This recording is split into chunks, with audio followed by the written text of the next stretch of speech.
Hey everybody, welcome to The Bottom Line. I'm Michael Noland, and tonight we're going to be talking about a couple of subjects, and we're also going to be talking about four artists that I have a ton of respect for, but two of them are rock heroes, and two of them are nothing more than rock zeros.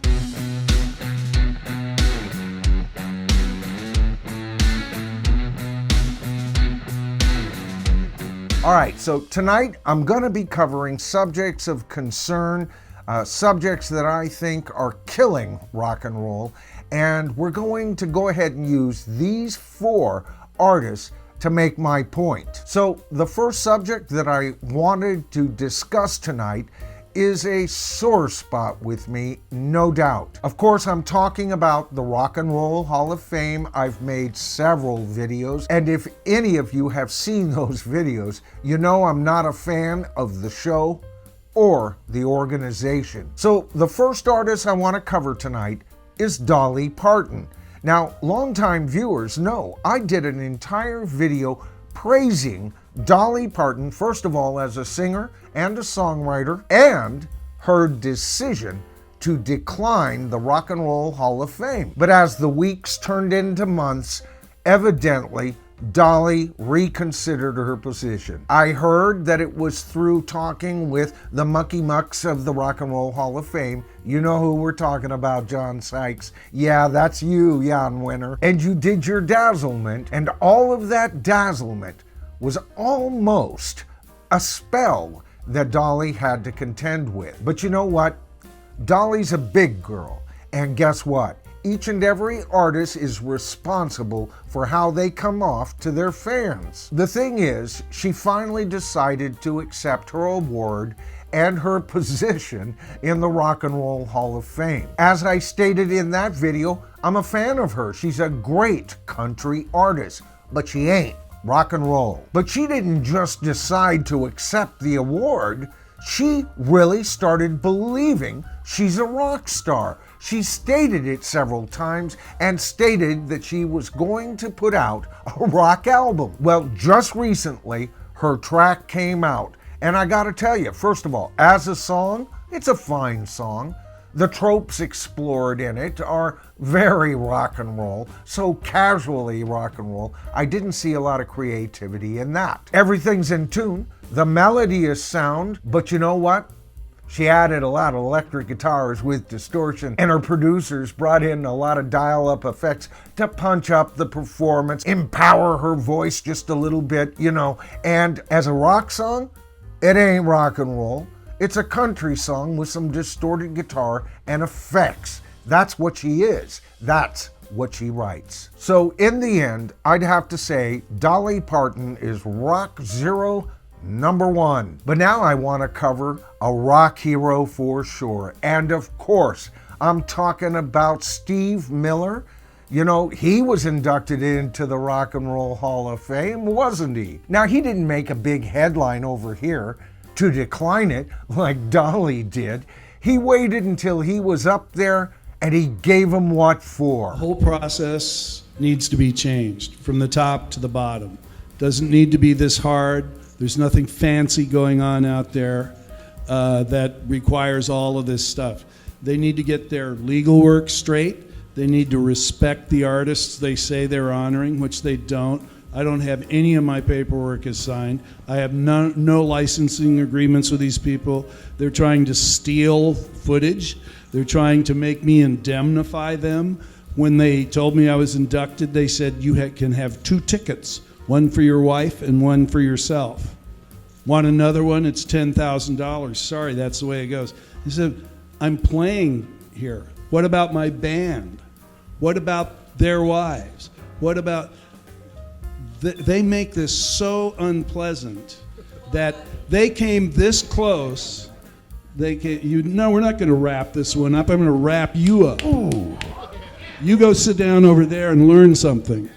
So here's what you need to know. This is how close this whole show came to not happening because of the way the artists were actually being treated right now. All right. Oh man, can that man talk, or can that man talk? But if you didn't catch all of that, you can rewind it and rewatch it. But did you hear what he was complaining about, folks? He was complaining about the Rock and Roll Hall of Fame wanting to use footage that he owned and not pay for it. He was complaining that only him and his wife, not his band, got tickets. If he needed any other tickets, he'd have to pay 10 grand. And oh boy, I thought Bruce had a lot of balls. But not only that, when he was resilient in his beliefs, in the week leading up to the ceremonies, they threatened him to take him off. He said, go ahead, see if I care. Now, it's interesting. Since Steve opened his mouth, we haven't had quite a show like that. I'm still waiting for the next rock artist with real balls to show up on that show. So Saint Steve Miller, rock and roll hero number one. All right, the next subject I wanted to talk about is rock residencies. Again, I've made videos on these, and the reason that I think they're so destructive is because they have made it so very easy on the artists, piling all of the effort onto us fans. I've talked about the MSG Sphere in Las Vegas and U2 adding show after show after show. And of course, Billy Joel, our third batter up, has been doing a residency in New York City for the last 1,000 years. You know, he just announced the end of his residency. No, not this year, but next year, of course. And we'll see if any extensions are added to that. But he felt it was time. He had been doing it for so long. I think he's done over 150 shows. Now, I'm a Billy Joel fan. I bought all of his albums. I love him. He's pop rock at its finest. He's right up there with ELO and all of those bands that we heard that had a real good pop sensibility, right? But I live on the West Coast, folks. That would require an airfare, a 2-night stay at whatever overpriced rooms I could find in that city, taxi fare, food fare, yada yada, souvenirs, and everything. I want to ask you guys a question. Since when did rock artists become vacation spots? But it's not just the burden on the fans. I feel it makes rock artists lazy, having everybody come to watch them in a prearranged show that has very few changes to it. They only do the gold standard songs or pieces, right? And where they're staying isn't conducive one bit to writing new material, especially in Las Vegas. So in the end, Billy Joel, you're rock zero, number 2. All right, that leaves the picture of James Hetfield. And I only chose James because he's the front man to Metallica. So we're gonna be talking about Metallica next, and we're also going to be talking about ticket prices. Now, you guys know in my past videos, I am not a fan of rising ticket prices. As a matter of fact, I've called some of the biggest stars in rock and roll to task for it. And the reason that I made those videos is I think that the danger of high ticket prices is pretty damned apparent. It tends to lock out original fans, and too many bands are all too willing to forget those original fans. But the higher these ticket prices go, the more backing tracks, the more lip syncing, the more circus environment these shows become. I often wonder if anybody is really listening to the music at concerts. And everybody now has got their phone filming everything to prove they were there, and they're too busy twiddling with the controls of those phones or whatever recording equipment that they have. They can't be enjoying the music, folks. This is a I was there bragging rights ticket. So why am I bringing up Metallica? Well, first of all, you have to give Metallica kudos. They not only have a current album out, but it's one of their best albums, in my opinion. And they're touring at least a portion of that album. They're so big, they have to do the big hits, right? But they are playing stuff off that new album. Sounds like a rock concert to me. The only thing that could screw this up would be ticket prices, in my opinion. Well, guess how much nosebleed tickets are. Now, I've been complaining of $250 and up nosebleed tickets for a while, haven't I? For Metallica, those nosebleed tickets go for as low as $80. You know, that's a bargain by today's standards. And if you want to get into the mosh pit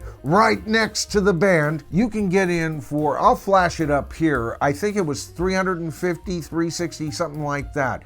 You know, that's a reasonable price for the best seats in the house. Now, why can't more bands, I mean, you don't get bigger than Metallica, why can't big bands give us a break on these ticket prices? So, Metallica, rock hero number 2, 3, and 4. I mean, they've done so much lately. They're recording, they're writing, they're playing, they're touring, and for a reasonable price, who would have thought? All right, folks, I hope you enjoyed the video. If you did, please give it a thumbs up, channel growth and all of that.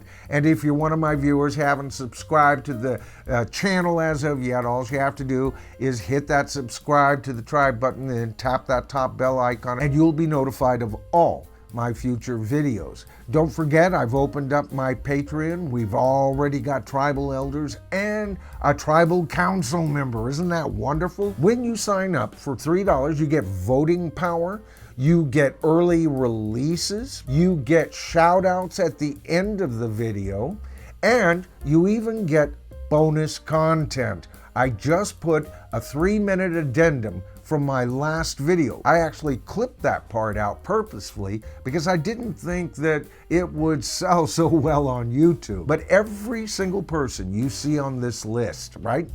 They have access to that video. Now that $3 gets you into the tribal council. You get all of that stuff, right? But for an additional $2, $5 a month, you get all of that stuff, plus access to me on upcoming live streaming events. All right, I'm Michael Noland. This is The Bottom Line, or at least as I see it.